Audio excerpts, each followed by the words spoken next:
तिमीलाई थाहा छ नि, जब हामी साना थियौँ जीवन कस्तो मिठो हुन्थ्यो।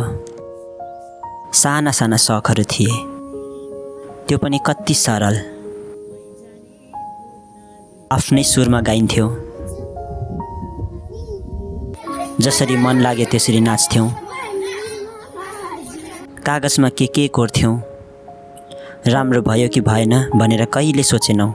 हामी पर्फेक्ट हुनु थिएन, हामीलाई त बस खुसी हुनु थियो। तर अहिले सबै फेरिएको छ। मानिसहरूसँग शौक हराए जस्तो लाग्छ। सबै कुरा गम्भीर भएको छ। हरेकजना राम्रो मात्र होइन, एकदमै पर्फेक्ट हुन खोज्छ। केही सुरु गर्न अघि नै हामी फोन निकाल्छौँ, ट्युटोरियल हेर्छौँ, अरूसँग आफूलाई तुलना गर्छौँ। र त्यहीँ कता कता हाम्रो खुसी हराउँदै जान्छ। शौक भनेको के हो त?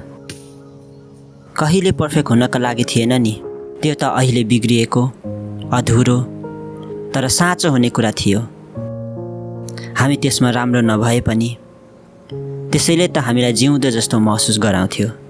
पहिला के हुन्थ्यो भने, जब मन भारी हुन्थ्यो हामी आफूलाई मनपर्ने काम गर्थ्यौँ र मन आफै हल्का हुन्थ्यो। तर अहिले हामीले मन पराउने कुराहरूमा पनि दबाब छ। यदि तिमी राम्रो छैनौ भने मानिसहरू भन्छन् यो त समय खेर फाल्नु हो, र बिस्तारै हामी पनि त्यही कुरा मान्न थाल्छौँ। अहिलेको जीवन कति गाह्रो भइसक्यो है। हरेक कुरा देखाउनु पर्ने, पोस्ट गर्नुपर्ने। हाम्रो आफ्नो जीवन पनि अरूको मनोरञ्जन जस्तो भइसक्यो र कतै न कतै जीवनको असली मूल्य हराउँदै गएको जस्तो लाग्छ। म अझै सम्झिन्छु, हामी गल्ती गर्थ्यौँ र त्यसमै हाँस्थ्यौँ। हामी सिक्थ्यौँ थाहा नै नपाई। ती साना गल्तीहरूले हामीलाई बनाइरहेका थिए। तर अहिले हामी डराउँछौँ, गल्ती गर्न डराउँछौँ, हार्न डराउँछौँ, अधुरो देखिन डराउँछौँ। त्यसैले हामी सर्टकट खोज्छौँ, ट्युटोरियल हेर्छौँ, छिटो सिक्न खोज्छौँ। तर त्यसो गर्दा हामी त्यो अनुभूति नै हराउँछौँ। त्यसैले आज म यति भन्न चाहन्छु, आफ्ना पुराना शौकहरूलाई फेरि सम्झ।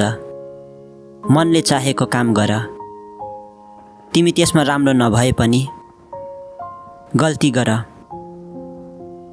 र त्यसलाई स्वीकार गर, किनभने त्यही गल्तीहरूमा त्यो सानो साँचो खुसी लुकेको हुन्छ।